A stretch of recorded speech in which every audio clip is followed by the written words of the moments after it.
Hola, yo soy Cristóbal, él es Juan Pablo y este es el tercer video de transferencia de calor. Bueno, y les voy a contar un poco de qué se trata esta experiencia. ¿Experiencia o problema, mejor dicho? Acá tenemos la tarea 3 y se trata de convección. Y vamos a ocupar los números adimensionales. ¿Qué tenemos? Tenemos una placa donde le va a llegar un viento a distintas velocidades. Vamos a tener tres parámetros que vamos a variar: la velocidad, el ángulo y la temperatura de la placa.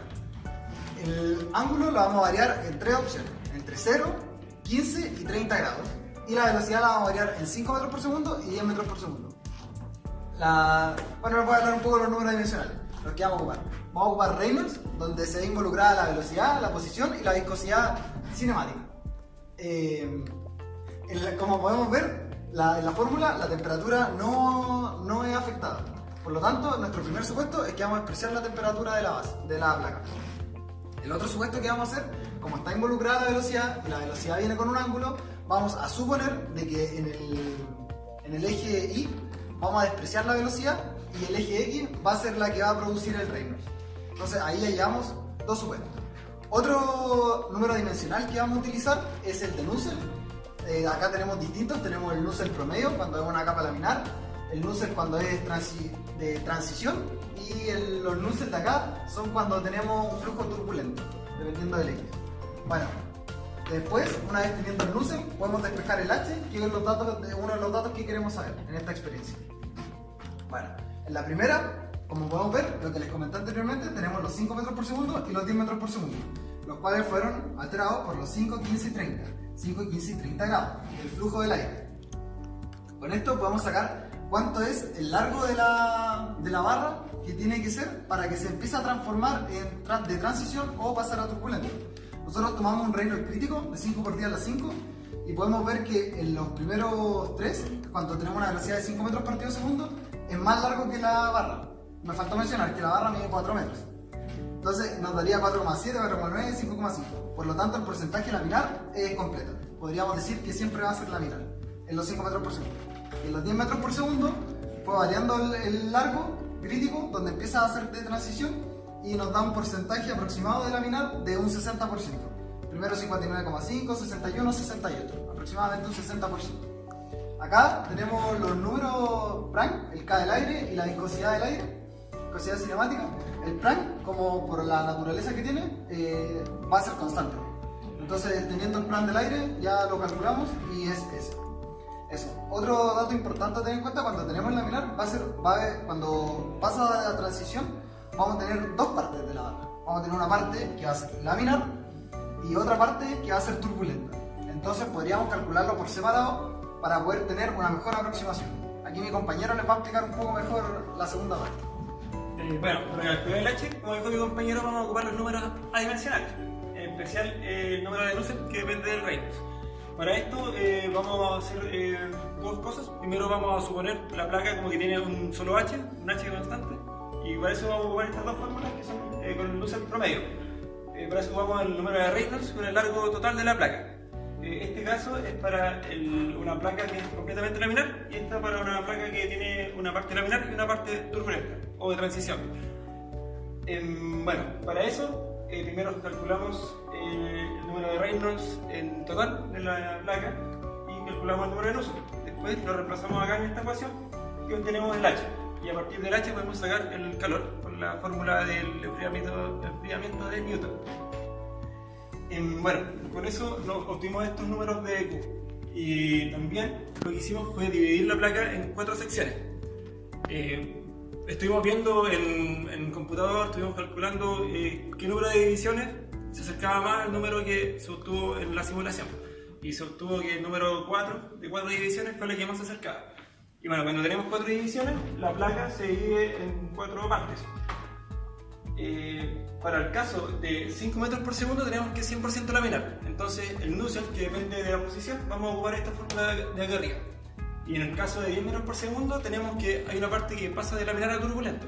Entonces, en la primera parte ocupamos esta de acá, que es para flujo laminar, y cuando empieza a ser turbulento, que es entre acá, entre los 2 y los 3 metros, vamos a ocupar esta de acá, que es para un Nusselt cuando tenemos los dos compartimentos de fluido. Y para la parte entre 3 y 4 vamos a ocupar esta que es 100% turbulento. Entonces, bueno, hicimos eso y obtuvimos estos números. También quisimos ver qué es lo que pasaba cuando hacíamos más o menos divisiones. Bueno, para el caso 1, que es cuando tenemos un ángulo de 0, 5 metros por segundo y una temperatura de la placa de 800, tenemos que cuando hicimos 5 divisiones nos daba menos al valor, pero se acercaba también más a este de acá.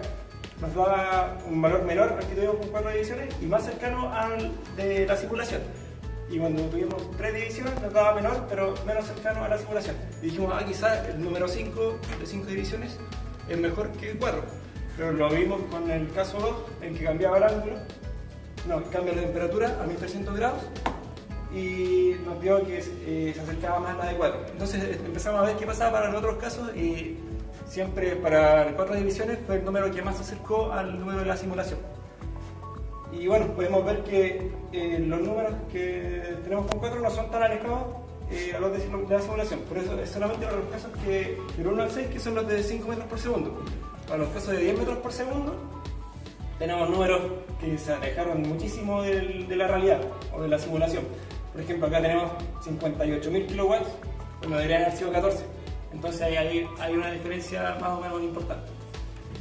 Bueno, también quisimos ver qué coeficiente de convección debería habernos dado realmente para obtener el calor que salía en la simulación. Entonces eso tenemos acá. Tenemos los H calculados, que fueron cuando tuvimos una placa como que tenía un solo H, con el H promedio, con las 4 divisiones. O sea, no, 100 divisiones, con una división. Y estos son los H que calculamos, con los que calculamos ese calor promedio de allá. Y este es el H que calculamos que debería haber sido para obtener el calor que sale en la simulación. Y que, bueno, acá se puede ver que es más de 5 veces más el H que nosotros calculamos. Entonces ahí ya tenemos una idea de desde dónde puede haber sido el error. Y bueno, a partir de las divisiones, del análisis con las divisiones, podemos ver cómo se comportaba el H a lo largo de la placa. Y recordemos que el H depende del número de Reynolds. Bueno, vimos que cuando el flujo era laminar, era prácticamente una recta. Lo graficamos en un Excel y nos dio eso. Y cuando el flujo es turbulento, vemos que la primera sección se comporta más o menos laminar. Y después, cuando pasa a ser turbulento, pasa a ser prácticamente una exponencial. Entonces, el H varía muy drásticamente.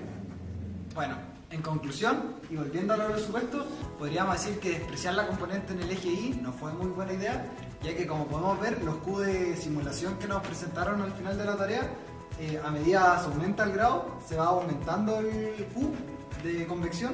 En cambio a nosotros nos dio que a medida aumentamos el grado, va disminuyendo nuestro Q de convección.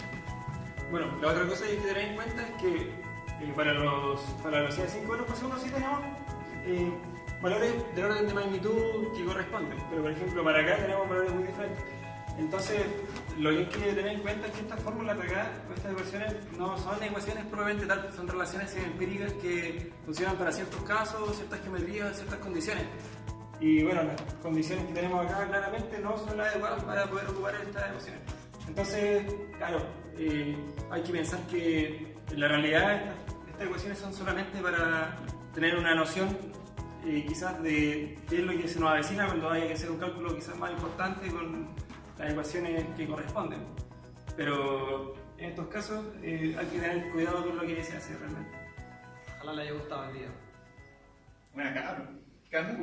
No, así te olvidé transferencia, estamos ya terminando. Bueno. Oye, esa no es la cosilla del aire.